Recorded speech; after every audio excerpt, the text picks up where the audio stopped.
الحمد لله رب العالمين والصلاة والسلام على نبينا محمد وعلى آله وأصحابه أجمعين أما بعد.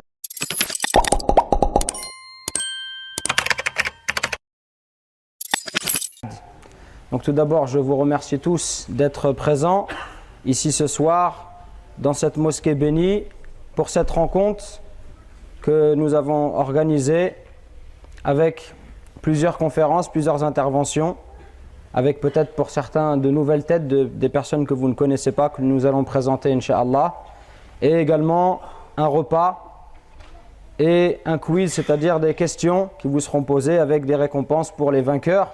Tout cela dans un seul but, de faire vivre cette fraternité islamique, parce que vous savez qu'Allah Azza wa Jal nous a décrit dans le Coran en disant « Innamal mu'minuna ikhwa » les croyants sont certes frères, et les frères ils doivent donc se retrouver, passer des moments ensemble, et très régulièrement nous faisons la prière ensemble, mais peut-être que nous ne prenons pas le temps de faire connaissance, de discuter, peut-être même que on prie à côté de quelqu'un tous les jours sans connaître son prénom. Et ce genre de rencontre, justement l'objectif, c'est de faire connaissance entre nous, de discuter dans une ambiance conviviale.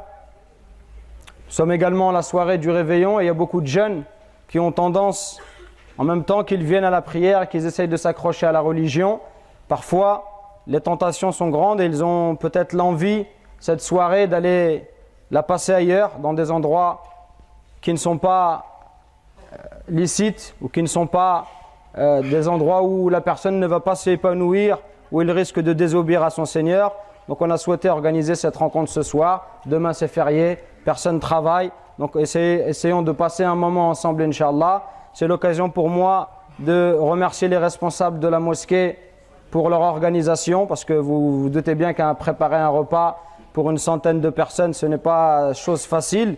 Donc on les remercie, on demande à Allah Azza wa Jal de les récompenser pour cela. Et c'est l'occasion pour moi aussi de remercier les frères qui sont venus ce soir et qui ont donc préparé, le frère qui a préparé l'affiche, les frères qui ont préparé les sujets, etc., etc. Je remercie toute personne qui de près ou de loin a participé à cette action. Je vais présenter la première conférence qui sera animée par le frère Eric Younous. Donc le frère Eric Younous est un frère converti, Jazallahu khair, qui est actuellement étudiant à l'université islamique de Médine. Il est en maîtrise de Usul Kulliyat Sharia. Il étudie la Sharia à l'université islamique de Médine. Il est également actuellement imam à la grande mosquée de Gennevilliers pour la prière du vendredi. Non? Alors l'information est fausse. Il a été. D'accord, je pensais que c'était toujours d'actualité.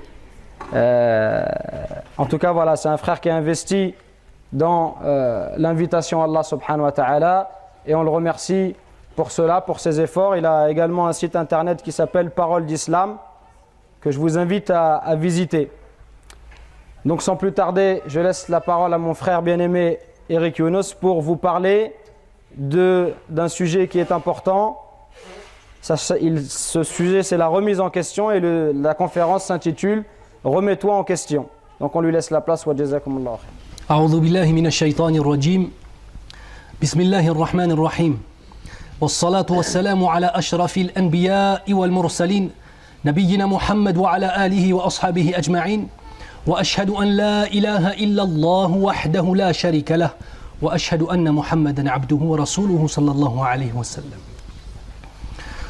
Comme l'a souligné le frère, la raison pour laquelle nous sommes réunis ce soir, Inch'Allah Ta'ala, premièrement, bien évidemment, c'est tenter de satisfaire Allah subhanahu wa ta'ala. Augmenter notre foi. Essayer de s'améliorer dans notre quotidien, dans notre pratique de l'islam. À l'origine, en tant que musulmans, nous n'avons pas le droit de prendre les dates de fête des non-musulmans comme étant un moment exceptionnel pour nous. C'est-à-dire que, en principe, nous n'avons pas à faire une soirée spécifique, nous n'avons pas à faire un repas ou à faire spécifiquement des conférences ce soir. Parce que c'est un moment que les non-musulmans prennent comme fête. Et les musulmans n'ont que deux fêtes, qui sont l'Eid, al-Fitr, ou Eid, l'Adha. Mais néanmoins, nous faisons cela dans l'esprit de peut-être, incha'Allah ta'ala, faire en sorte que certains jeunes qui ont prévu d'aller plus tard dans la soirée, dans les endroits du diable, Allahumma hafadna, peut-être qu'ils vont rester avec nous, incha'Allah. On demande à Allah Azza wa Jal qu'il fasse que tous ceux qui avaient une niyyah de partir restent ici. Dites Amin. Amin. Ya Rab. La conférence de ce soir, c'est ce qu'on appelle en arabe al-muhasaba. Al-muhasaba. C'est-à-dire le fait de tenter de faire le bilan de nos actions avant qu'Allah subhanahu wa ta'ala ne nous interroge. De s'interroger avant qu'Allah subhanahu wa ta'ala nous interroge. L'interrogation du croyant sur lui-même, sur ses actions, sur son intention, sur sa sincérité, sur la présence ou non de sa sincérité, sur la pureté ou non de sa sincérité, c'est une action qu'il fait tout le long de son existence. Aussi bien le jeune que l'ancien, aussi bien le débutant que celui qui est confirmé dans sa pratique de l'islam, incha'Allah, aussi bien celui qui commence dans le fait d'apprendre ce qu'est l'islam que celui qui est avancé dans la connaissance de l'islam. S'interroger est une chose qui concerne tout le monde. Min al-muslimin. Allah Azza wa Jal dit dans le Coran: A'udhu billahi minash shaytanir rajim. Bismillahir rahmanir rahim. La yus'alu amma yaf'al wa hum yus'alun. Cette ayah, c'est une qa'ida, c'est-à-dire une règle générale pour toute la conférence, et Inch'Allah ta'ala, pour nos vies entières. Allah Azza wa Jal dit dans la traduction du verset: il, en parlant de lui-même, il n'est pas questionné sur ce qu'il fait, mais eux seront questionnés. Celui qui comprend ça, il a tout compris. Allah subhanahu wa ta'ala n'a pas à se justifier de ses actions. Allah subhanahu wa ta'ala ne va pas mourir, puis être ressuscité, puis être jugé. Il n'est pas questionné sur ce qu'il fait. Par contre, nous, en tant que makhlouqat, en tant que créatures d'Allah subhanahu wa ta'ala, c'est notre vocation que d'adorer Allah, que de mourir, que d'être ressuscité et que d'être jugé par Allah subhanahu wa ta'ala. Cette différence-là, c'est celle qui fait toute la différence entre nous et Allah subhanahu wa ta'ala. Elle fait partie en tout cas des grandes différences entre nous et Allah subhanahu wa ta'ala. وَلَا يَخَافُ عُقْبَاهَا. Et Allah n'a aucune crainte des conséquences de ses actions.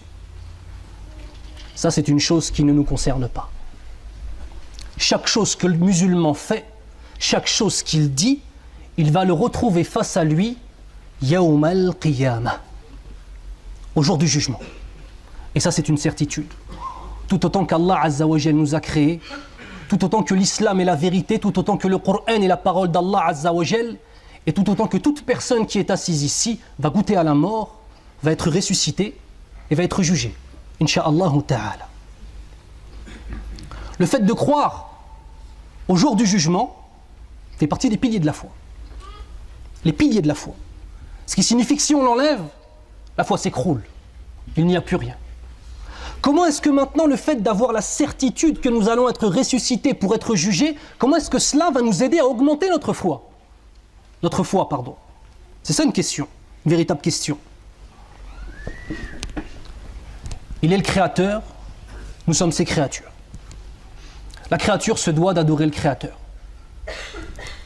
Tawhid al-Rububiyyah. Le fait d'adorer le créateur.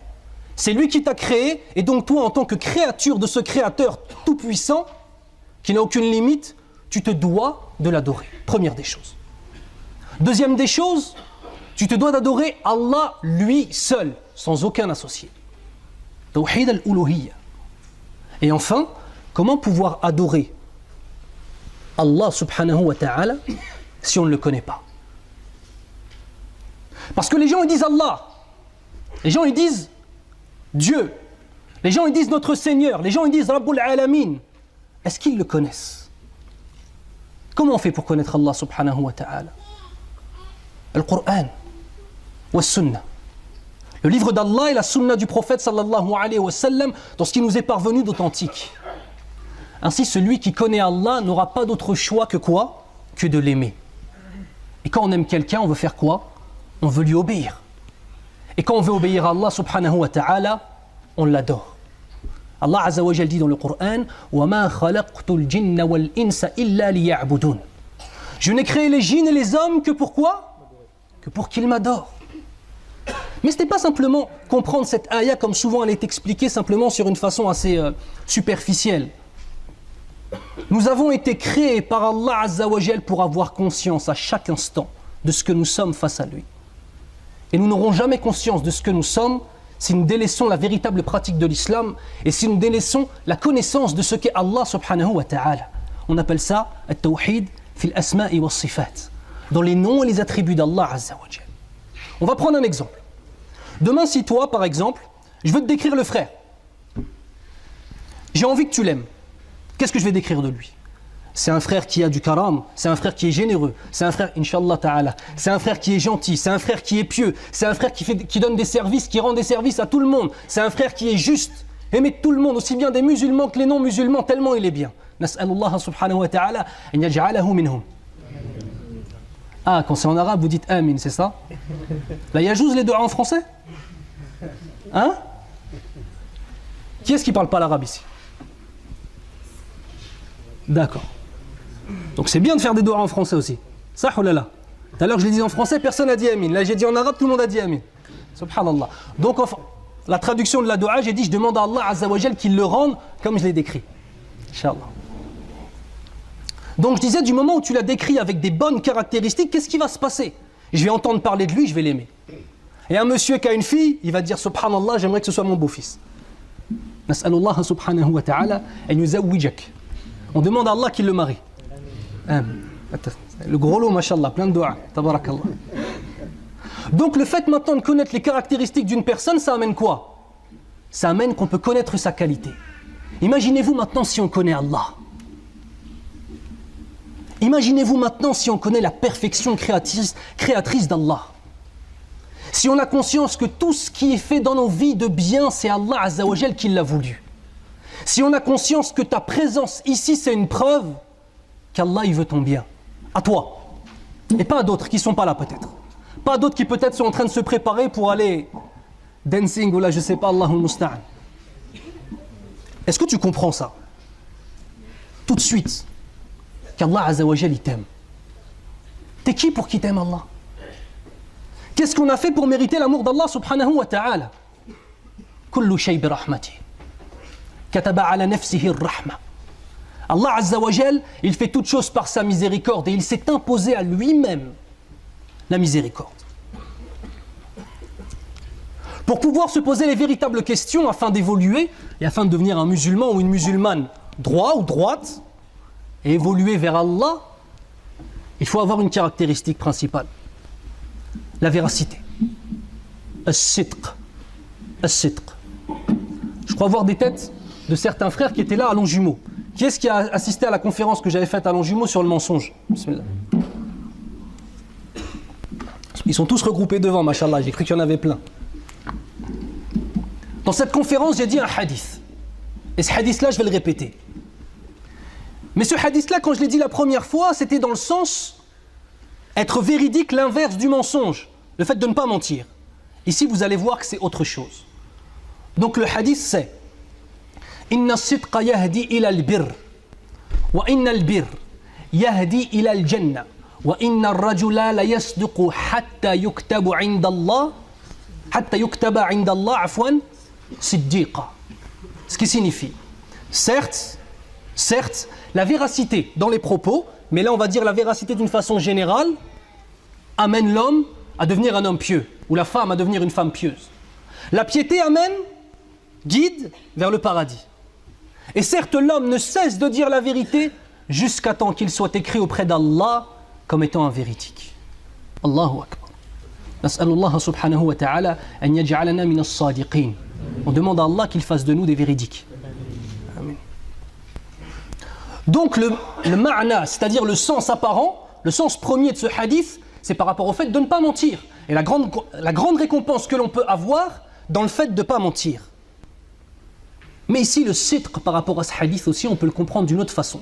Comme le dit l'imam Abu Hamid al-Ghazali, rahimahullah. Vous savez, quand on dit le nom d'un imam, il faut dire rahimahullah. Vous savez ça? Rahimahullah. Amen. C'est la sincérité dans l'analyse de nos œuvres. avoir la véracité, être un véridique dans la façon, non pas simplement de s'exprimer, mais dans la façon d'analyser nos actions. Dans la façon de se remettre en cause et dans la façon d'être un véritable juge sur nous-mêmes.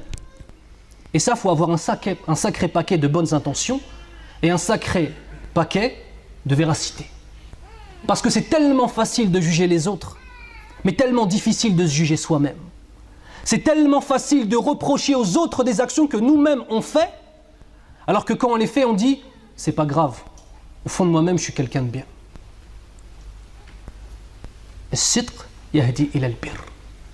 Celui maintenant qui va avoir une véritable analyse de ses actions, celui-ci, il va finir par atteindre, Inch'Allah, shay'an fa shay'an, une étape après l'autre, la piété.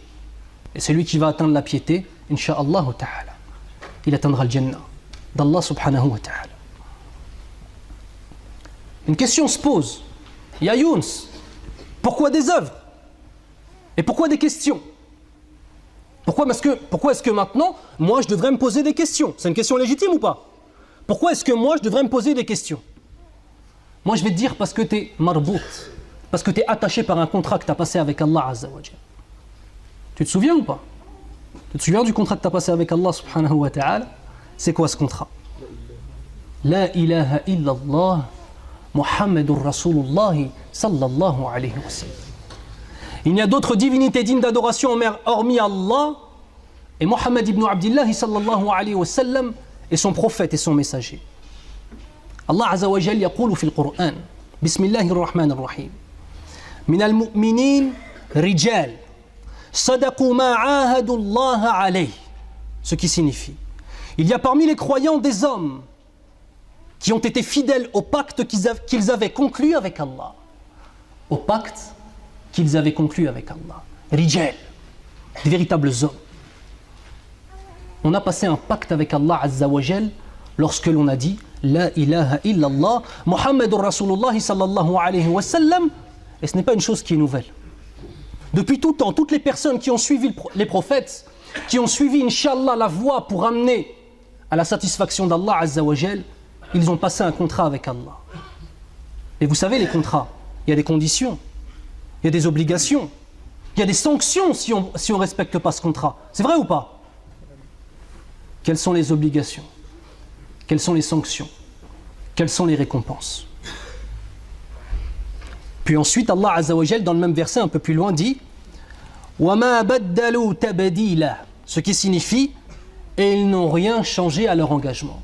Comment est-ce que maintenant, toi et moi, vous et moi, nous allons réussir, Inch'Allah ta'ala, à nous acquitter des obligations de cet engagement? Comment est-ce qu'on va faire pour ne rien laisser de cet engagement? T'as dit quoi?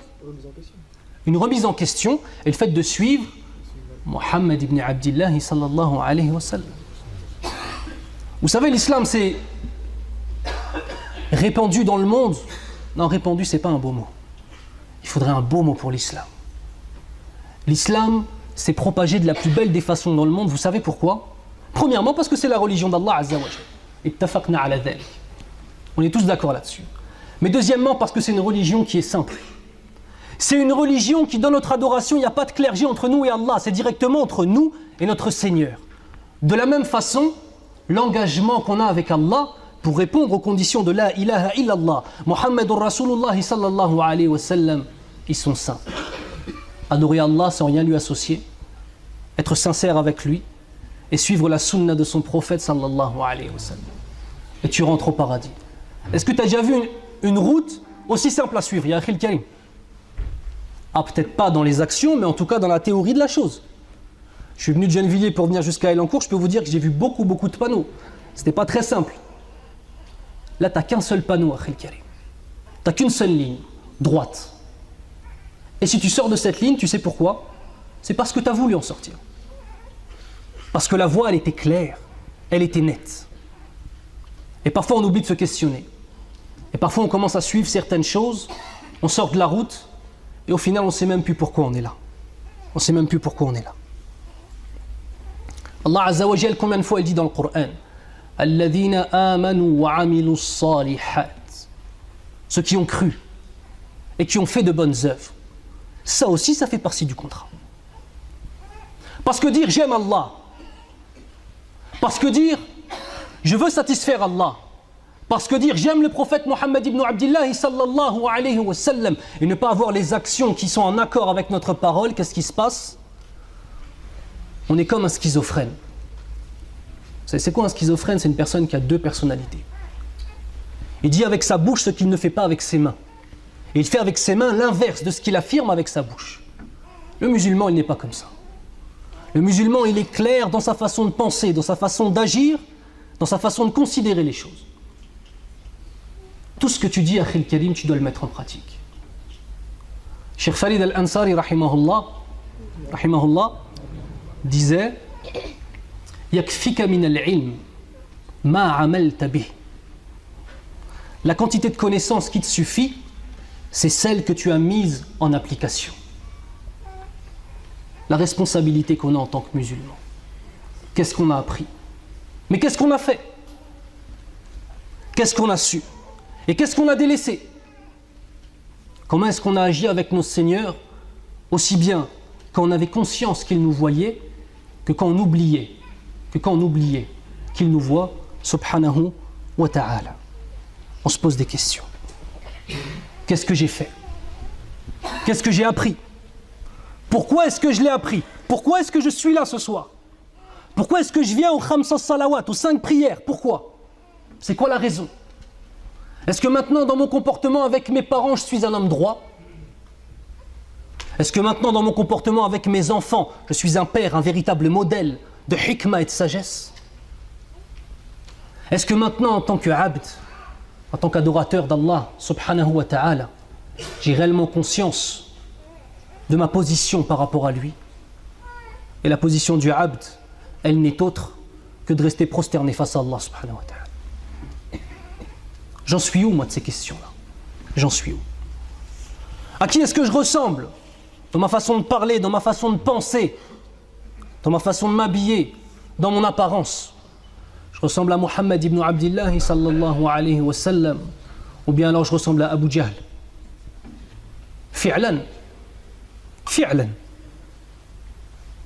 Est-ce que maintenant, lorsque les gens doivent me décrire, si demain on prenait quelqu'un qui vient me décrire, qu'est-ce qu'il va dire sur toi, Yahri? Qu'est-ce qui va rester de ce que tu es? Quelle trace tu vas laisser dans cette dunya par rapport aux gens autour de toi? Est-ce que les gens, quand ils vont parler de toi, ils vont dire c'était un homme pieux? C'était un homme toujours au saf al-awwal, au premier rang. C'était un homme qui lisait le Coran.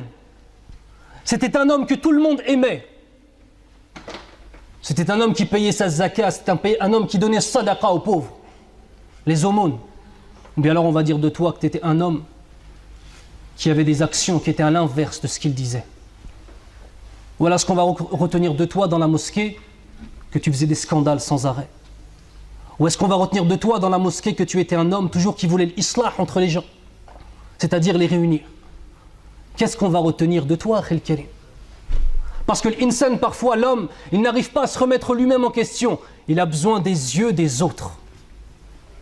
Et c'est pour ça que c'est très important d'avoir des gens autour de nous qui n'hésitent pas, avec bien sûr de la hikmah, de la sagesse, à nous dire ce qui ne va pas en nous. Ça, c'est un véritable frère. Ça, c'est un véritable ami, incha'Allah ta'ala. On a dit la véracité de la croyance en la ilaha illallah Muhammadur Rasulullah sallallahu alayhi wa sallam. Il y a aussi la véracité de la crainte révérentielle d'Allah, at-taqwa. Est-ce que tu es véridique dans ta façon de craindre Allah? Véridique. Est-ce que réellement, ce qui est écrit dans le Coran, c'est ce que tu mets en application dans ta façon de craindre Allah subhanahu wa ta'ala? Regardez, je vais vous donner un exemple. Si demain, qu'Allah nous préserve, Allahumma hafadna, un homme est condamné, non pas en France, parce qu'en France il n'y a pas la peine de mort, mais on ne va pas citer de nom de pays, un pays où il y a la peine de mort par décapitation. Il est accusé de ce crime-là. Le juge prononce la peine. Il sait qu'il a commis une erreur et qu'il va prendre un châtiment. Et il arrive face au bourreau. Comment est-ce qu'il va se sentir? Tu vas le voir tout blanc, tout jaune, toutes les couleurs que tu veux hier. Traumatisé. Tu vas le voir comme étant un homme qui réfléchit et qui fait le bilan de son existence. Tu vas voir un homme sur qui la peur apparaît d'une façon claire et nette, parce qu'il a conscience que le châtiment va arriver. Je vais vous poser une question. Celui qui désobéit à Allah Azza wa Jal, va-t-il subir un châtiment? Répondez-moi. On le sait tous. En principe, si maintenant nous étions des hommes, comme l'étaient les Sahaba radiyallahu anhum, comme l'étaient les imams de la communauté, qui n'étaient que des hommes, ya ikhwan, qui étaient des hommes comme nous, 2 jambes, 2 mains, une tête, un cerveau, un cœur. Si on était des véritables hommes, minal mu'minin rijal, on dit ça en arabe, hadha rajul. Si on était des véritables hommes, ce pacte qu'on a passé avec Allah Azza wa Jal, il nous suffirait amplement à avoir conscience que le bourreau est en train de nous attendre lorsqu'on désobéit à Allah Azza wa Jal. Est-ce qu'un homme va avoir plus peur d'un homme en face de lui qui a une hache que d'Allah subhanahu wa ta'ala? En principe, non. Mais dans la réalité des faits, souvent, la réponse est affirmative. Ali ibn Abi Talib radiyallahu anhu, certains sahaba se sont interrogés sur lui. Ils le voyaient lorsqu'il faisait ses ablutions avant de faire la prière, le visage pâle, le regard livide, jaune, comme s'il avait vu la mort.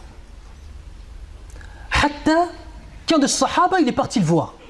Il a dit: Ya Ali, pourquoi est-ce que chaque fois que je te vois arriver à la mosquée, quand tu as fait tes ablutions, dès que tu as fini tes ablutions, tu as un visage blanc comme ça?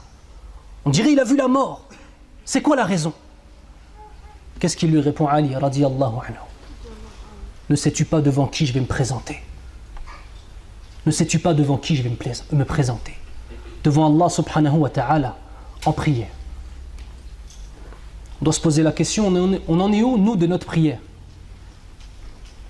Quand on fait nos ablutions, est-ce qu'on a réellement conscience qu'on est en train de se diriger vers Allah subhanahu wa ta'ala ou pas? Lorsqu'on se dirige vers la mosquée, est-ce qu'on a réellement conscience que chaque pas qu'on a fait qui nous éloigne de notre maison, on a laissé les soucis derrière nous, et chaque pas qu'on a fait qui nous rapproche de la mosquée, on est en train de se rapprocher d'Allah et de son agrément, Inch'Allah? Ali ibn Abi Talib radiyallahu anhu, quand il faisait ses ablutions, il avait un visage tellement blanc et tellement pâle qu'on croyait qu'il avait vu la mort. Allahu Akbar. Les ablutions, c'est une introduction à la prière. Ça ne suffit pas de se concentrer dans sa prière. Il faut aussi se concentrer dans ses ablutions. Il faut aussi se concentrer dans la façon que nous allons avoir, nous, de marcher vers la mosquée.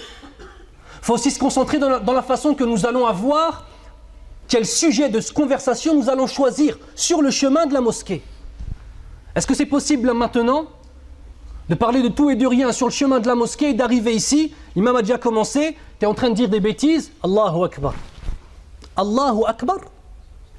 Tu as dit Allahu Akbar. Allah est plus grand que tout. Est-ce qu'il est plus grand que la conversation que tu avais? Est-ce qu'il est plus grand que ce à quoi tu penses pendant ta prière? Vous savez, si on n'arrive pas à être concentré dans la prière, si on n'arrive pas à être concentré dans nos adorations, c'est pas de la faute du Coran, c'est pas de la faute d'Allah subhanahu wa ta'ala. On a dit que la voix et le contrat, ils étaient comment? Clair, limpide, simple. C'est juste que nous, on ne se pose pas les bonnes questions parfois. On ne se pose pas les bonnes questions. Inna as-salata tanha 'anil fahsha'i wal munkar. Certes, la prière éloigne, interdit la turpitude et le blâmable. Subhanallah. On en est où de notre prière? Est-ce qu'on doit se poser des questions sur nos adorations? Ou bien alors on les fait sans même se poser des questions?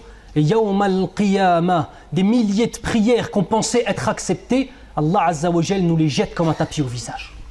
Allahumma ahfadna min dhalik. Qu'Allah nous préserve de cela. Vous savez, comme le frère a dit, je suis un converti à l'islam, avant moi j'étais un chrétien. Ces questions-là n'existent pas. Vous savez ça? On ne se remet pas en question.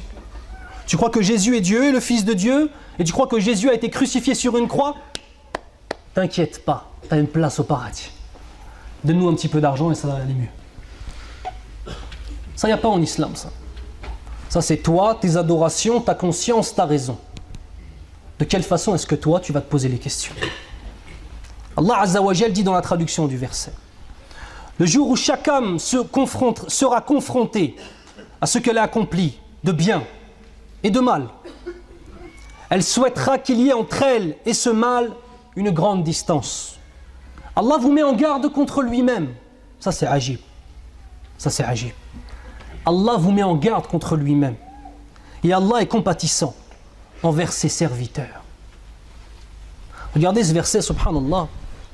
Allah nous met en garde contre lui-même. Est-ce que chacun d'entre nous, nous avons conscience qu'Allah subhanahu wa ta'ala dans le Coran nous a même décrit comment allait se passer Yawm al-Qiyamah, le jour du jugement? Est-ce que vous vous rendez compte ce que ça veut dire? Quelqu'un qui vient, qui vous dit: tes péchés, tu vas tomber dans les péchés si tu fais telle et telle chose. Si tu suis les gens qui se font ces péchés-là, tu vas tomber encore plus loin dans telle et telle chose. Au jour du jugement, tu vas être ressuscité de telle et telle façon.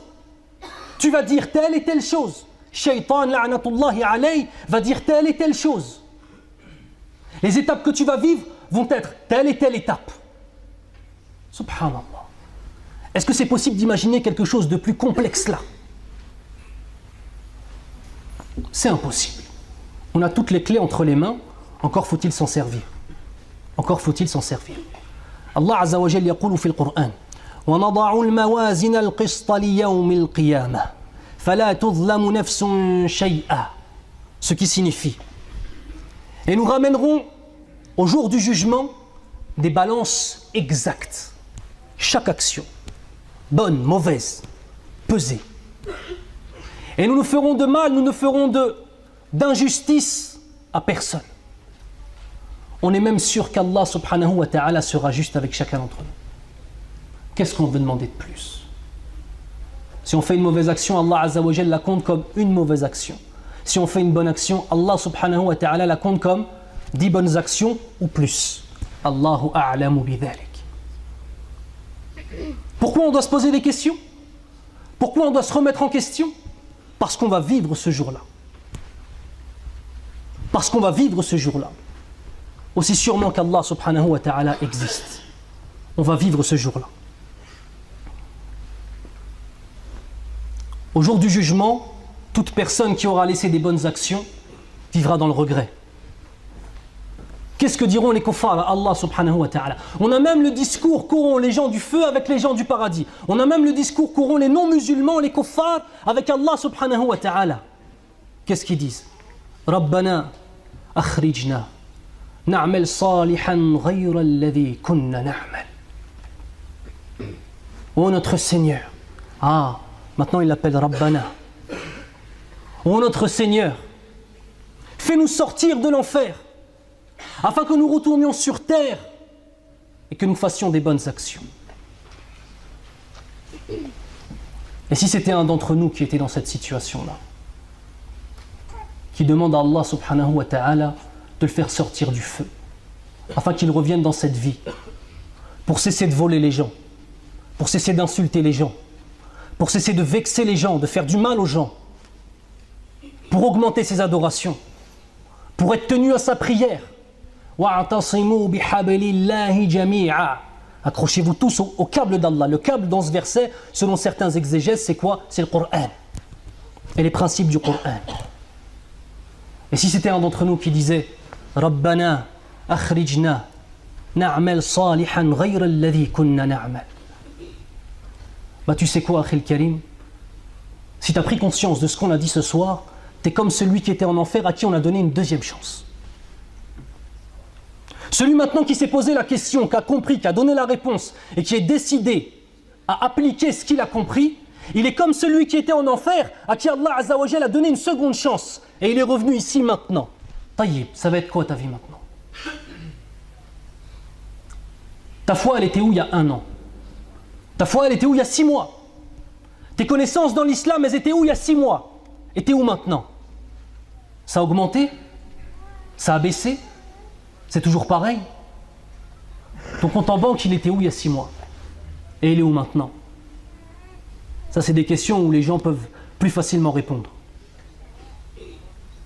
ربنا أخرجنا نعمل صالحا غير الذي كنا نعمل اللهم احفظنا من ذلك. Il est l'homme, elle est la femme qui demande des comptes à son âme.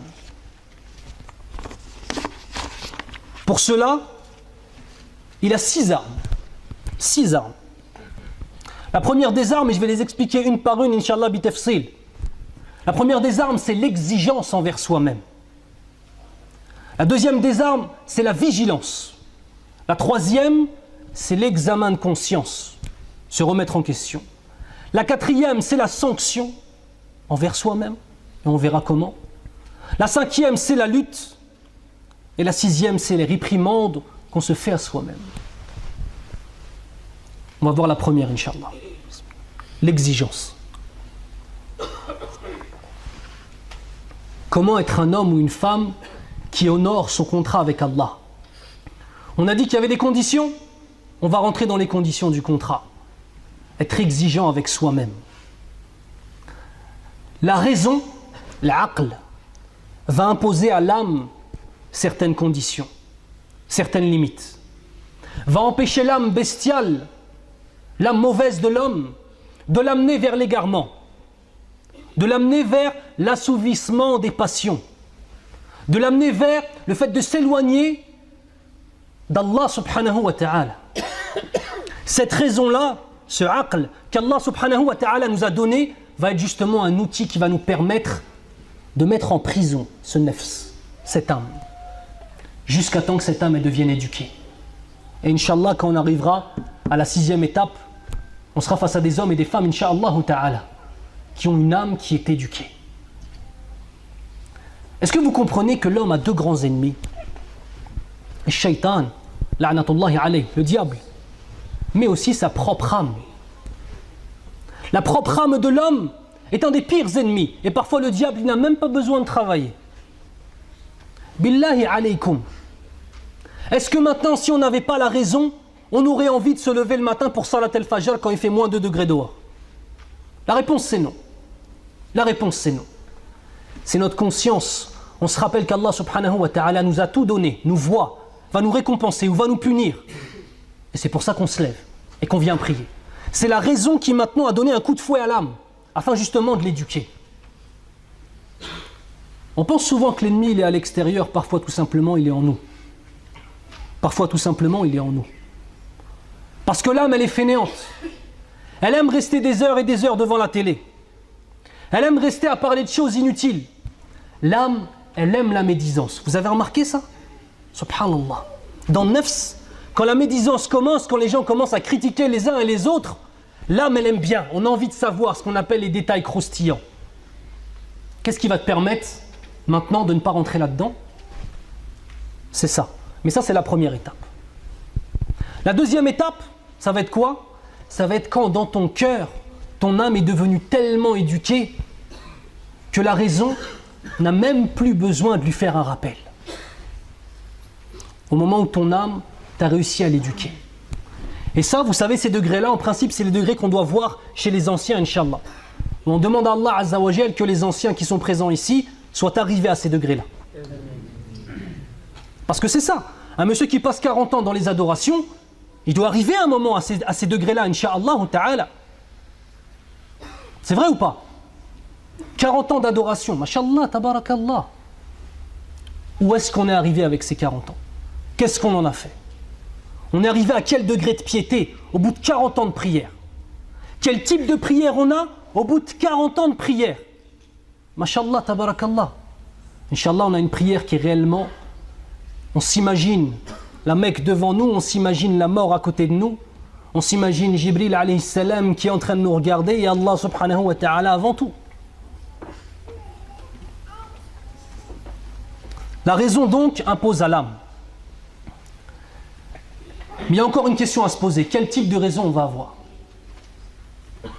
Il y a la raison qui est la raison forte. C'est la première dont j'ai parlé. Celle qui va éduquer ton âme et qui va faire en sorte que tu vas arriver à un degré de spiritualité, al-wujdaniyya, un degré de spiritualité tellement haut que ton âme va être éduquée et que tu vas toujours avoir envie de faire du bien. Et wallah, si un matin tu ne te lèves pas pour Salat al-Fajr, tu vas pleurer. Tu sais ça? Ça, c'est la raison forte. La raison à qui on a donné les bons outils. C'est une raison qui émane de l'islam. Il y a un deuxième type de raison qui émane aussi de l'islam, mais celle-ci, on va la qualifier de raison faible. C'est celle qui va te faire croire que le départ, c'est déjà l'arrivée. Ça veut dire que quelqu'un va se dire qu'un jour, comme je disais la dernière fois à la mosquée de plaisir, quand j'ai fait la conférence, un jour je vais me mettre à prier. Et dans sa tête, le fait de commencer à prier, le fait d'arrêter de voler, ça fait de lui un homme pieux. Ya Habibi, t'es au début. T'es au début. La prière, c'est le début.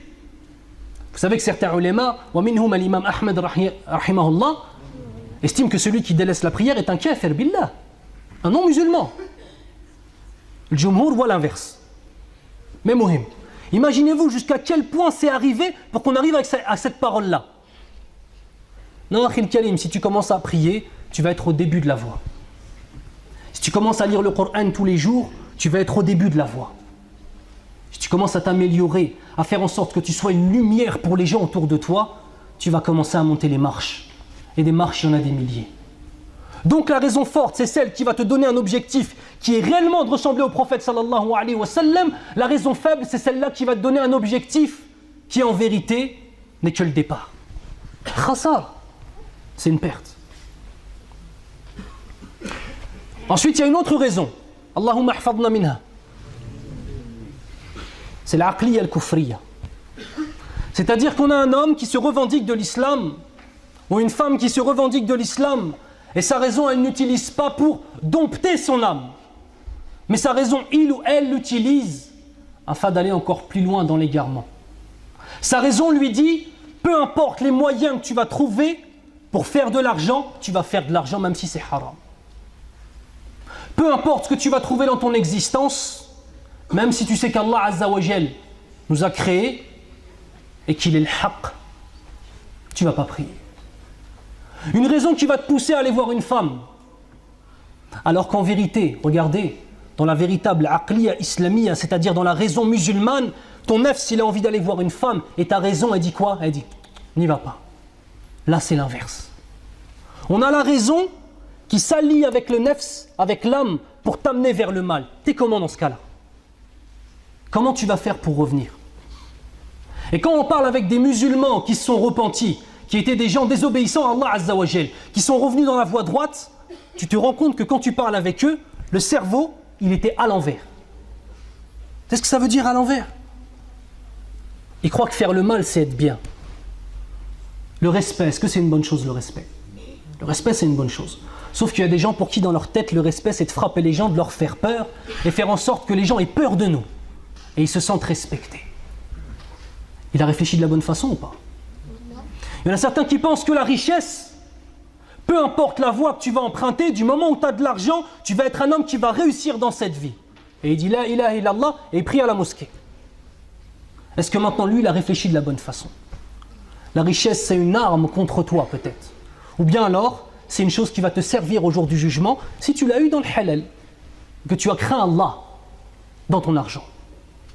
Être exigeant avec soi-même grâce à une raison islamique. Bima'na al-kalima. Réellement, dans toutes les dimensions de nos existences. De même, celui qui va être exigeant avec lui-même, il va se dire quoi? Je dois optimiser mon temps. Imaginez-vous maintenant une entreprise. On va prendre une entreprise. Bismillah. Cette entreprise a donc un capital. Elle a des profits, des bénéfices, des pertes. Le capital que tu as, Akhil Karim, c'est ton temps. Parce que si demain Allah Azza wa Jal enlève ton temps, tu n'as plus de souffle de vie, ton capital hasanat, il est fini. Intaha al-amr. Sauf si tu as laissé des gens pieux derrière toi qui font des du'as, ou tu as laissé ilm nafi', etc., sans rentrer dans le détail. Ton temps, c'est ta vie. Ton temps, c'est ton existence. Qu'est-ce que tu en fais de ton temps? L'islam, c'est la toile de fond de toute ton existence, ou bien alors c'est quelque chose qui fait la taille de cette horloge qu'on regarde parfois dans nos existences. L'islam c'est ta vie, c'est ta mort, c'est ton souffle, c'est tout pour toi? Ou alors l'islam c'est une chose qu'on pratique le samedi et le dimanche et les jours fériés? Est-ce que l'islam c'est ton sang? L'islam c'est ta vie, c'est ta mort, c'est la chose la plus importante que tu as. Et si quelqu'un te dit le contraire, ou si quelqu'un t'amène à penser le contraire, laisse-le. Il n'a aucune valeur, inda Allah azza wa jal. Et s'il n'a aucune valeur auprès d'Allah, sache qu'il n'y a pas de bien chez lui. La khayra fi. Dans un an, il y a 365 jours. Il y a 8760 heures. T'en as consacré combien à Allah? 8760 heures. Combien de temps on a consacré à Allah subhanahu wa ta'ala? Il n'y a personne, à part des jeunes, il n'y a personne qui a moins de 20 ans, taqriban. En 20 ans, j'ai fait le calcul tout à l'heure, c'est 7300 jours. En nombre d'heures, ça fait 175 200 heures. Guerre, on va pas dire un an, on va dire 20 ans. Sur 175 200 heures, combien t'en as donné à Allah? Tu sauras c'est quoi ton amour pour Allah. Tu sais ça? Le temps que tu consacres à ton Seigneur, c'est une preuve haqiqiyya, véridique, de l'amour que tu as pour Allah. C'est facile de dire j'aime et de tromper. C'est facile qu'un homme il vienne et dise j'aime ma femme et akramakum Allah il la trompe. Est-ce que lui il l'aime vraiment? On va faire l'inverse. C'est facile pour une femme de dire j'aime mon mari. Et si elle le trompe, akramakum Allah, est-ce qu'elle l'aime réellement? Elle lui obéit pas. Est-ce qu'elle l'aime réellement? Une femme qui n'obéit pas à son mari, elle ne le respecte pas et elle ne l'aime pas. C'est une certitude. 175 200 heures. On en a passé combien à lire le Coran? On en a passé combien à prier? On en a passé combien à parler d'Allah Azza wa Jal? On en a passé combien à faire al-muhasaba, à se remettre en question et essayer de voir dans quoi on a passé nos existences? Combien d'heures? 10 000, 20 000 sur 175 000.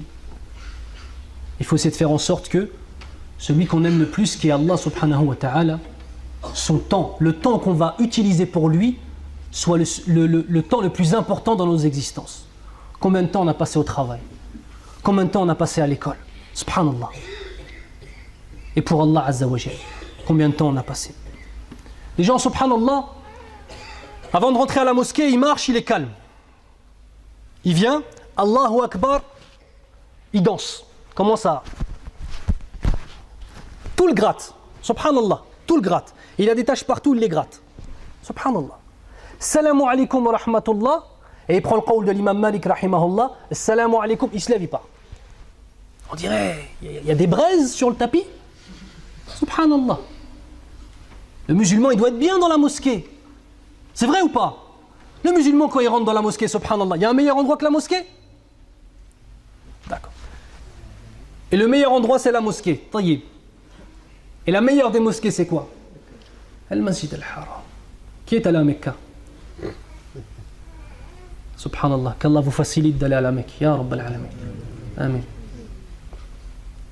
Tu sais comment tu te sens là-bas? Masha'Allah, tabarakallah. Tu sais, dunya, elle n'a plus d'importance.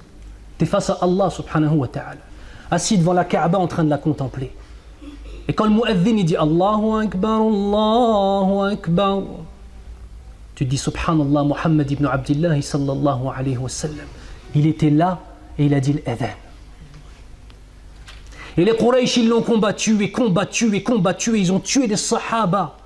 Et regarde, 1433 ans après, subhanallah, on dit Allahu Akbar partout en Arabie et dans plus d'un tiers du monde entier. Quand tu es à la Mecque, tu penses à ça. Le meilleur des endroits, on doit être bien dedans. Parce que sinon, ça veut dire que nos cœurs, ils ont un problème. Quand on fait la prière, reste assis. Astaghfirullah, astaghfirullah, astaghfirullah. Ila akhiri. On est tellement pressé, subhanallah. Pressé de retourner à quoi? Pressé de retourner à quoi?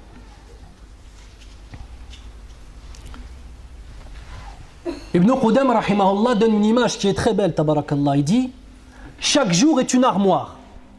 Chaque jour est une armoire. Et chaque heure est un tiroir, un casier de cette armoire. Et Yawm al-Qiyamah, tu vas rencontrer toutes ces armoires et tous ces casiers. Il y en a certains que tu vas ouvrir, ça va être de la lumière. Les heures que tu as passées à adorer Allah subhanahu wa ta'ala. La lumière est la meilleure des odeurs. Il y en a que tu vas ouvrir, ce sera les ténèbres qui vont en sortir. Et la pire des odeurs. Et il y en a que tu vas ouvrir, ils seront vides. Ni lumière, ni ténèbres. Du temps perdu. Vous savez c'est quoi Yawm al-Qiyamah? C'est ce qu'on appelle le regret. Le fait de regretter d'avoir délaissé les bonnes assises. Le fait de regretter d'avoir délaissé le sunan, c'est-à-dire les prières surérogatoires. Le fait d'avoir délaissé le siyam, le lundi et le jeudi, et les jours de pleine lune. Le fait d'avoir délaissé la visite aux malades. Le fait d'avoir délaissé de faire un petit sourire à ton frère. Ça ne coûtait rien, ya akhil karim. Mais dans son cœur, tu as fait des choses extraordinaires, Inch'Allah. Le regret. Allahumma hafadna min dhalik. Demande à Allah qui nous préserve de cela. De même, Ibn Qudama rahimahullah dit, nous avons 7 membres, 7 sens, enfin pas 7 sens, mais 7 membres. La vue, l'œil, l'ouïe, l'oreille, la parole, la langue, le ventre, kramakumullah, les parties intimes, les pieds et les mains. On doit questionner sur chacune de ces sortes, ces 7. À quoi est-ce que je passe ma vue? À quoi est-ce que je passe mon ouïe?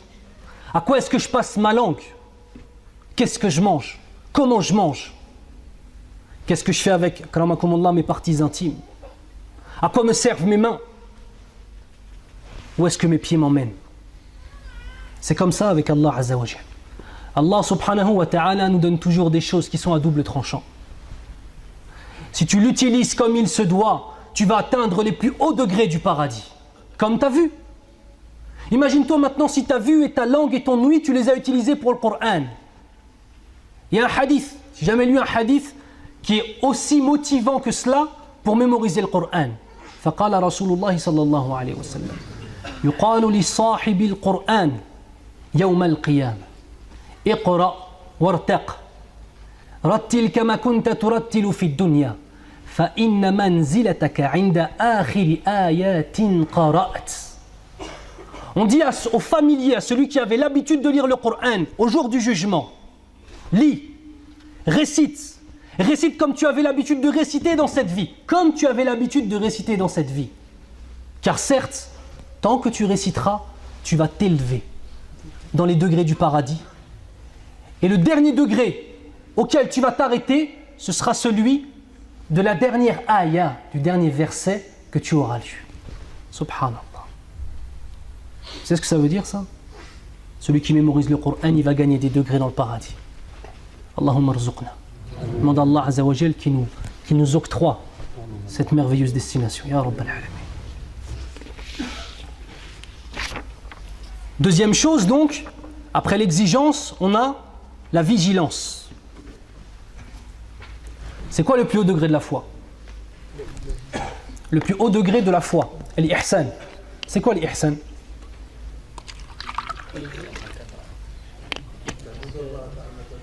Masha'Allah. An ta'bud Allah ka'annaka tarah. Que tu adores Allah comme si tu le voyais. Fa in lam takun tarah, fa innahu yarak. Et si toi tu le vois pas, sache pertinemment, sois sûr que lui il te voit.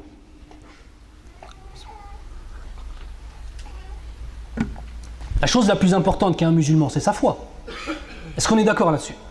Si quelqu'un a une autre réponse, il lève la main et me dit, de ce que je sais, la chose la plus importante que l'on a en tant que musulman qui dit La ilaha illallah Muhammadur Rasulullah sallallahu alayhi wa sallam, c'est notre foi. D'accord. Donc logiquement, la chose la plus importante dans nos existences, on veut atteindre le plus haut degré de cette chose-là. C'est vrai ou pas? Taïb. On en est où de ce hadith? Si je pose la question, c'est quoi tes projets dans 10-20 ans? Tu vas dire acheter une maison. Celui qui n'est pas marié, de me marier. Avoir des enfants, avoir un jardin, avoir un commerce. On a envie d'entendre des musulmans lorsqu'on leur pose la question où est-ce que tu te vois dans 20 ans, Inch'Allah ta'ala. Il dit je me vois dans l'ihsan, Inch'Allah. La foi, c'est la chose la plus importante. Le plus haut degré de cette foi, c'est l'ihsan. Quels efforts nous on fait pour arriver à la manzila, au degré d'adorer Allah Azza wa Jal comme si on le voyait. Pensez à ce que cela signifie. Maintenant, si une personne, il allait faire quelque chose de muharram, Allahumma ahfadna, et il y a son père qui est en train de le regarder comme ça, il va le faire ou pas? Le hishma, yahsham, devant son père. Parce que son père l'a vu. Il va dire, mais t'es fou, tu crois que je vais faire ça devant mon père? A'udhu billah. Allah Azza wa Jal nous voit. Vous voulez que je dise même plus? Allah Azza wa Jal nous voit, sait ce qu'il y a dans nos cœurs, sait ce qu'il y a comme intention, et il sait même comment aurait été l'action si elle avait eu lieu. Tu as pris une décision, tu as changé l'action, c'est Allah Azza wa Jal qui a voulu que tu ailles dans telle direction. Mais Allah, avec sa connaissance infinie, il connaît bien évidemment à l'avance quel chemin tu vas prendre, mais même si tu avais pris l'autre chemin, il sait comment il aurait été. C'est une vue qui est plus puissante que la simple vue? Non. Je vais vous raconter une histoire qu'un frère, un étudiant qui s'appelle Abdullah, hafidhahullah, un converti aussi, qui a étudié en Égypte. Il racontait à un des professeurs, ramener cette histoire-là. C'est un professeur égyptien, mashallah, dans une école pour enfants. Il y a des enfants. Et vous savez quoi, dans la classe, il a un chouchou. Il y a un enfant, subhanallah, il l'aime trop. Et il le montre à tout le monde. Il ne peut pas s'en empêcher, tellement il l'aime cet enfant. Et il y a eu une réunion de parents d'élèves. D'accord? Pendant cette réunion-là, les parents ils se sont un petit peu plaints de cela. Ils lui ont dit, écoute, Ami, c'est bien, t'es gentil, tu donnes un bon enseignement à tout le monde, t'aimes tous les enfants, mais franchement, les enfants, ils se plaignent un petit peu que ce petit-là, on va l'appeler Abdullah, Inch'Allah, ce petit Abdullah, tu l'aimes plus que les autres, et ça se voit. En principe, quand on me dit ça, qu'est-ce que tu dis? Mais non, mais il a dit, oui, c'est vrai, subhanallah. Je l'aime plus que les autres. Mais vous savez quoi? Je vais vous faire une démonstration. Il appelle tous les enfants. Il dit, venez. Venez. À chaque enfant, il donne un bonbon. Il dit, pars dans la madrasa, dans l'école, va te cacher, et quand personne te voit, mange le bonbon. Les parents, ils sont là, ils sourient. Le mien, il court vite. Il va revenir le premier. Oh, les petits se mettent à courir. Il y en a un qui court là-bas, l'autre il saute en l'air, l'autre il va là. Il mange son bonbon, il s'étouffe à moitié, il revient. Les parents ils sont fiers. Ah, Mohamed il est revenu le premier. Tawfiq il est revenu le deuxième, mashallah. Et le petit Abdallah il ne revient pas. Premier arrive, deuxième, troisième, cinquième, dixième. Allahu a'lam al-adad, bil-adad. Et il ne revient pas. Et les parents regardent ce professeur. Regarde, tu l'aimes beaucoup et subhanallah, il a même allé manger un bonbon dans un coin, il ne sait même pas le faire. Et puis ensuite, le petit il revient en pleurant. C'est une histoire vraie ce que je suis en train de vous raconter. Qui s'est passé dans notre siècle. Dans notre siècle. C'est un professeur qui est encore vivant, Inch'Allah, et c'est un enfant qui a dû grandir un petit peu, mais il vit parmi nous, Inch'Allah ta'ala, en Égypte. Le petit il revient en pleurant. Et le professeur, il le regarde, il dit, pourquoi tu pleures? Il dit, Ya Ammi, vous m'avez dit d'aller manger ce bonbon dans un endroit où personne ne me voit. Et chaque fois que j'allais dans un endroit, je sentais le regard d'Allah subhanahu wa ta'ala sur moi.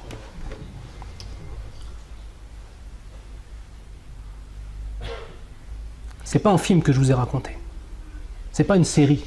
C'est pas une dahika. C'est pas une blague. Il y a des gens qui vivent comme ça. Imaginez-vous les parents de cet enfant. Comment ils sont tes enfants, Yahri? Qu'est-ce que tu leur as enseigné? Cet enfant-là, un petit, il a conscience qu'Allah subhanahu wa ta'ala le voit où qu'il soit. هذا توفيق من عند الله سبحانه وتعالى. J'en ai mangé 5 mois des bonbons, frère. J'aurais peut-être pris celui des autres enfants. Allahul musta'an. On demande à Allah subhanahu wa ta'ala qui nous donne des enfants pieux. Ya Rabbal Alamin.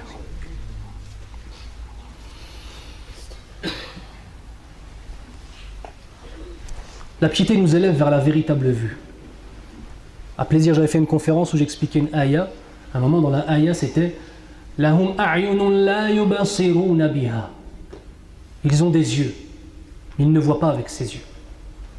La véritable connaissance et le fait de ressentir cette connaissance nous amène vers la véritable vue. Vous savez qu'il y a une véritable vue et il y a une fausse vue. La fausse vue, c'est la vue que tout le monde peut avoir, les musulmans comme les non-musulmans. Un homme qui adore Allah, wahdahu Allah subhanahu wa ta'ala, et un homme qui adore une statue. C'est la vue des yeux, médicalement parlant.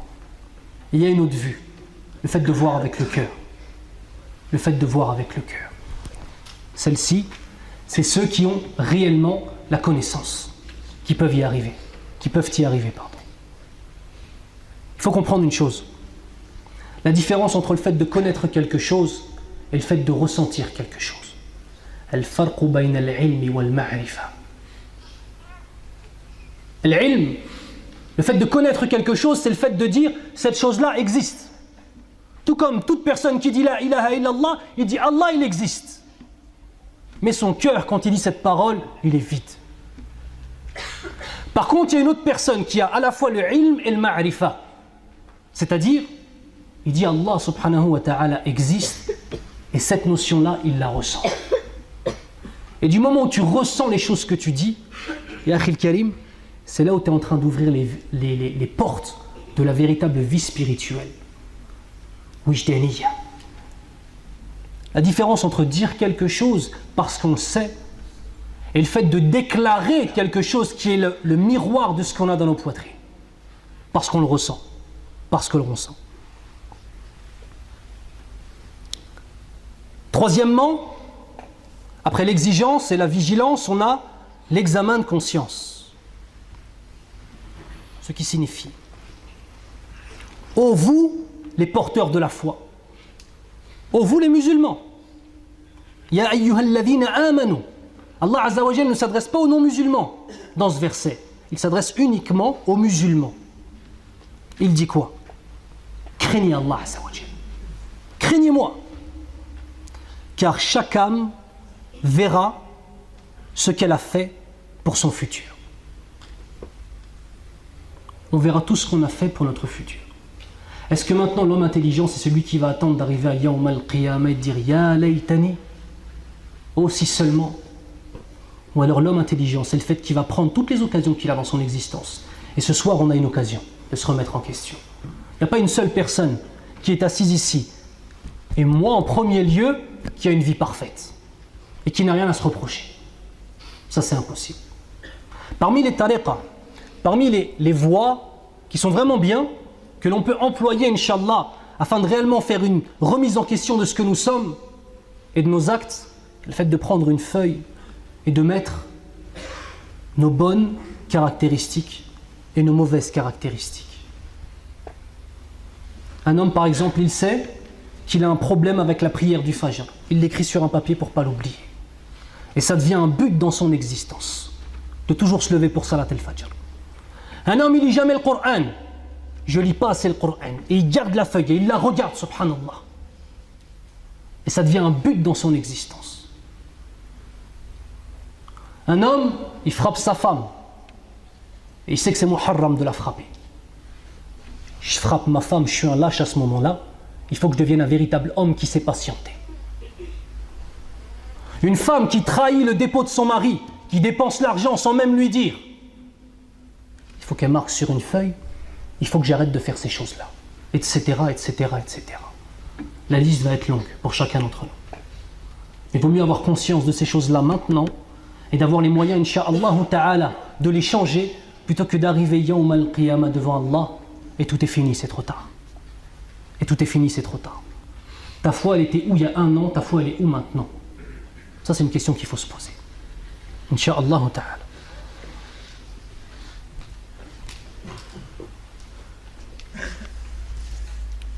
Quatrièmement, la sanction de l'âme. La sanction de l'âme. Je vais vous raconter une chose qui s'est passée avec Omar ibn Khattab radiyallahu anhu. Dites radiyallahu anhu. Radiyallahu anhu. Wa arda, ya Rabbal alamin. Omar ibn Khattab radiyallahu anhu part à son champ. Il a un champ et il part pour aller le voir. Allahu a'lam, lorsque j'ai pris la qissa, Inda ibn Qudama rahimahullah, Ce n'est pas précisé, est-ce qu'il est parti pour travailler, ou est-ce qu'il est parti pour vérifier le travail des travailleurs, ou est-ce qu'il est parti pour se réjouir de sa propriété. Muhim. Il est parti voir son champ. Quand il est revenu de son champ, il avait loupé Salat al-Asr. La prière du Asr. Il l'avait loupé. Vous savez ce qu'il a fait pour éduquer son âme? Ce chant-là, il l'a donné en sadaqa, en aumône.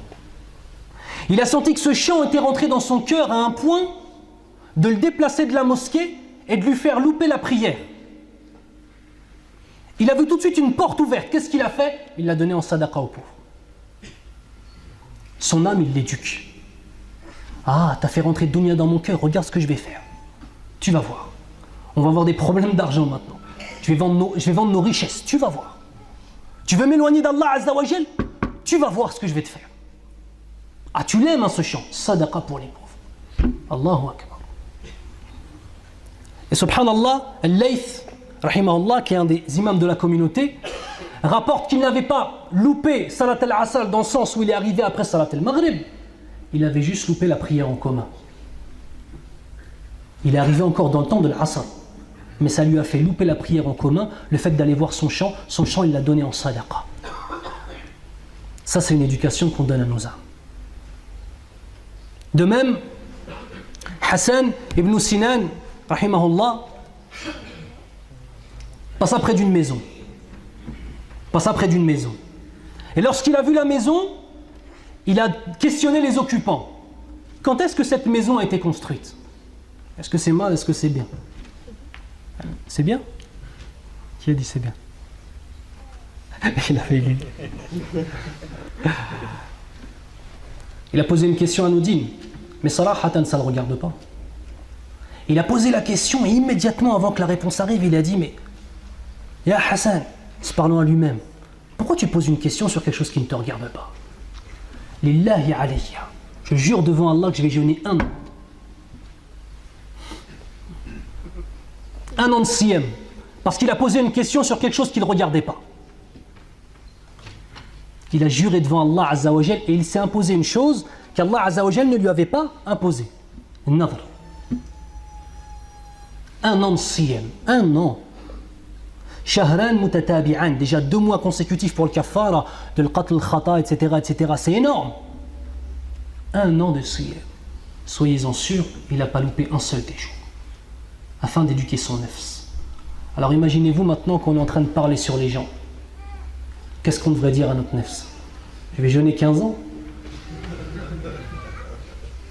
Qu'on est en train d'insulter des gens qu'on ne connaît même pas parfois, même sur internet, comme il se passe. Foulen, il est dans l'égarement, Foulen, il est comme ça. Combien de temps ils devraient jeûner ces gens-là? Subhanallah. Salaf salih, les pieux prédécesseurs, c'est pas simplement un mot, c'est pas simplement une théorie, c'est pas simplement une étiquette qu'on va porter, c'est un mode de vie. Un mode de vie dans lequel on vit l'islam. Vous savez que l'islam, ça se vit. Ça, c'est un musulman non pratiquant. Quand on me dit ça, on vient me demander par exemple de marier 2 personnes. Moi, quelqu'un qui ne fait pas la prière, je ne le marie pas. Inch'Allah, il y aura des autres imams qui vont le marier, Inch'Allah. Moi, je ne vais pas prendre cette responsabilité devant Allah. Si j'étais le dernier imam sur terre, je le marie quand même, Inch'Allah, parce que je n'aurai pas le choix. Mais c'est un fard qui fait, et pour moi, je ne suis pas obligé. Celui qui ne fait pas la prière, je ne le marie pas. Qu'est-ce que je voulais dire quand je vous ai dit ça? Pardon?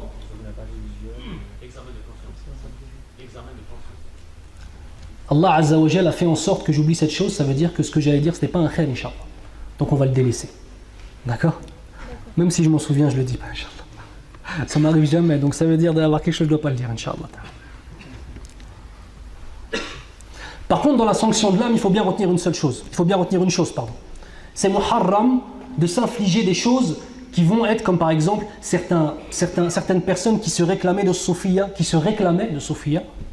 ne sont pas de véritables soufis, parce que Sophia, le véritable soufi, c'est-à-dire c'est l'ascète. D'accord? Ce n'est pas une secte qui fait des choses, des innovations. Le soufi, dans l'origine des choses, c'est un ascète. L'imam Ahmed était soufi, dans le sens que c'était un homme qui adorait Allah sans arrêt et qui délaissait cette dunya. Aujourd'hui, le mot soufi est employé dans d'autres contexte, afin justement, soi-disant, de se réclamer de certaines personnes. Donc parmi les gens qui se réclament de Sophia, qui en vérité ne sont que des innovateurs, certaines personnes ont vu une femme, l'ont regardée avec son œil, il a pris une cuillère, il l'a crevée. Ça c'est une chose qui est muharrama. La sanction que tu t'infliges, ça va être siyam, ça va être plus de ibadat, ça va être des choses comme ça.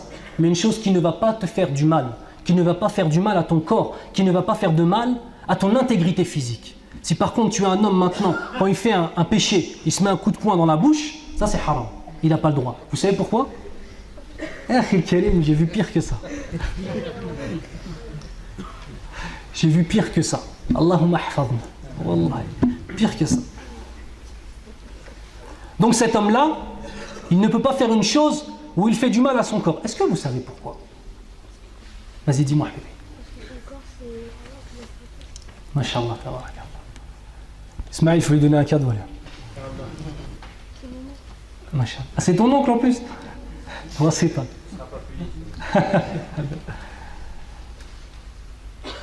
Masha'Allah, le corps ne nous appartient pas. Le corps, c'est une amana, c'est un dépôt d'Allah Azza wa Jal. Et c'est pour ça qu'on ne peut pas faire ce qu'on veut avec ce corps-là. Et c'est pour ça qu'on n'a pas le droit de le changer à notre guise. Et de changer l'origine de la création d'Allah subhanahu wa ta'ala dans nous. C'est pour ça. Notre corps ne nous appartient pas. La cinquième, c'est la lutte. La lutte dans le sens d'être conscient à chaque instant que l'on doit, comme je vous en ai parlé tout à l'heure, se battre contre notre propre âme, notre âme bestiale, et contre les wasawis, contre les mauvais conseils que nous ramène le diable, la'natullahi alayh. Ça c'est la lutte. C'est une lutte journalière, une lutte de chaque instant, une véritable lutte de chaque instant, où on en a conscience à chaque instant de notre vie. Ça c'est la lutte. Et enfin, sixièmement, les reproches à soi-même. Comme je disais tout à l'heure au début de la conférence, et je vais finir là-dessus, Inch'Allah, c'est tellement facile de reprocher aux autres. Et si facile de se pardonner à soi-même. C'est vrai ou pas? On arrive toujours à se pardonner. On arrive toujours à se trouver une excuse. On arrive toujours à se dire, mais j'ai fait ça parce qu'en vérité j'étais fatigué. Parce qu'en vérité il y a eu ça et ma femme m'a fait mal à la tête, je suis sorti, j'étais énervé, je me suis disputé avec lui. Mais il faut comprendre pourquoi j'ai fait ça. Il faut comprendre pourquoi. Comprendre. Est-ce que nous on essaie de comprendre le frère qu'on a en face de nous? Est-ce que nous on essaie de comprendre le frère qu'on a en face de nous qui est en détresse? Et sa façon de montrer sa détresse, c'est d'être quelqu'un de nerveux. Est-ce que maintenant nous on va avoir autant de miséricorde avec les autres qu'on en a avec nous-mêmes? Vous savez, al-jaza'u min jinsil a'mal. La récompense est toujours de la même nature que les actions qu'on a faites. Pardonne aux gens quand ils font des mauvaises choses. Allah Azza wa Jal te pardonnera. Sois miséricordieux envers eux, Allah Azza wa Jal sera miséricordieux envers toi. Encore une fois, Allah Azza wa Jal nous donne l'occasion de faire de bonnes choses, sans arrêt. Sans arrêt. Est-ce qu'on va s'améliorer? Est-ce qu'on va être de meilleurs musulmans, de meilleures musulmanes? Est-ce qu'on va sortir changé de cette muhadara? Est-ce qu'on va sortir changé de 10 ans de prière? Vous savez, l'humilité, c'est l'inverse de l'orgueil. Et pour pouvoir se faire des reproches, il faut être quelqu'un d'humble. Qu'est-ce qu'a dit Pharaon? La'natullahi alayhi. Ana rabbukum al-a'la. C'est le plus haut degré du kibr, le plus haut degré de l'orgueil. Il a dit quoi? Il a fini par dire quoi? Tellement il se trouvait parfait et tellement pour lui il était investi d'un pouvoir. Il a dit, je suis votre Seigneur, le Très-Haut. Ça, c'est le plus haut degré de l'orgueil. Une personne comme ça, et de façon générale, une personne orgueilleuse n'arrive pas à se poser les questions. Vous savez pourquoi? Parce que pour lui, il est parfait. Et toute personne qui se trouve parfait, il a beaucoup de soucis à se faire. Beaucoup de soucis à se faire. Comme toute personne qui se sent pieux, il a beaucoup de soucis à se faire. Plus on est pieux, et plus on se rend compte qu'on est misérable en face d'Allah Azza wa Jal. Vous savez ça? Quand j'ai commencé à faire la prière, quand je me suis converti, ma conversion a commencé par faire la prière. J'étais au milieu de gens qui ne priaient pas. J'étais dans la musique, avant j'étais ingénieur du son, etc. Je me trouvais être un homme pieux. Et je disais, je suis pieux moi. Je fais la prière, je suis pieux. Comment ça? Bien sûr je suis pieux. Je vais aller au paradis, bah moi non, Inch'Allah. Pas le vrai Inch'Allah, bimashiatillah. Genre c'est musallam, c'est normal. Pourquoi? Parce que j'étais un ignorant. Parce que j'étais un ignorant. L'homme sincère envers Allah est l'homme qui sait ce qu'est la piété. Il a un cœur qui a peur de rencontrer Allah Azza wa Jal. Cheikh al-Islam Ibn Taymiyyah rahimahullah disait: si les péchés avaient une odeur, personne ne pourrait m'approcher. Vous savez c'est qui Cheikh al-Islam Ibn Taymiyyah rahimahullah? Un des imams de la communauté musulmane. Un homme qui dans sa vie a écrit plus de choses que peut-être tous les ulémas d'aujourd'hui, s'ils se mettaient ensemble, ils n'écriraient pas autant de choses. Un homme qui a laissé sa trace dans le fiqh, dans l'aqidah, dans toutes choses. Mashallah, tabarakallah, rahimahullah. Qu'est-ce qu'il dit? Un homme qui était sans arrêt dans l'adoration. Qui connaît Ibn al-Qayyim al-Jawziyya? Qui connaît Ibn Kathir? Ibn Kathir, Tafsir Ibn Kathir. C'est des élèves à Cheikh al-Islam Ibn Taymiyyah, rahimahullah. Des élèves. Lui dit, si les péchés avaient une odeur, personne ne pourrait m'approcher. Plus on est pieux, et plus on prend conscience qu'Allah est parfait, et que donc bien évidemment, nous sommes imparfaits, et que tout émane d'Allah, que tout le bien émane d'Allah, et que la seule façon que nous avons de remercier Allah Azza wa Jal malheureusement, c'est de 2 fois sur 3 de lui désobéir. Ça c'est la piété. As'alullah subhanahu wa ta'ala an yaj'alana min al-muttaqin. Demande à Allah subhanahu wa ta'ala qu'il fasse de nous les hommes pieux. Ya Rabbal Alamin. À savoir, je ne sais pas si vous connaissez le programme de ce soir. Là, il va y avoir un repas, c'est ça, Inch'Allah. Ensuite, après le repas, on va faire un quiz, Inch'Allah. Un quiz avec des petits cadeaux, Inch'Allah, pour ceux qui sauront répondre. Et après le quiz, on aura le frère, Inch'Allah, Ismaël Mounir, qui est le frère de votre imam pour le vendredi, qui est un très très bon conférencier, hafidahullah, mashallah, tabarakallah, la quwwata illa billah, je ne veux pas la haine surtout, qui va faire une conférence très intéressante. Je conseille chaque personne qui pourra de le rester, incha'Allah ta'ala. Je m'excuse si j'ai été trop long. Je demande à Allah Azza wa Jal de faire en sorte que je n'ai vexé personne, ce n'est pas mon but. Je vous jure devant Allah, wallahi, thumma wallahi, que toutes les paroles que je vous ai dites, je me les suis posées avant.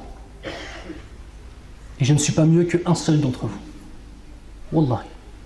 Subhanakallahumma wa bihamdik, ashhadu an la ilaha illa ant, astaghfir.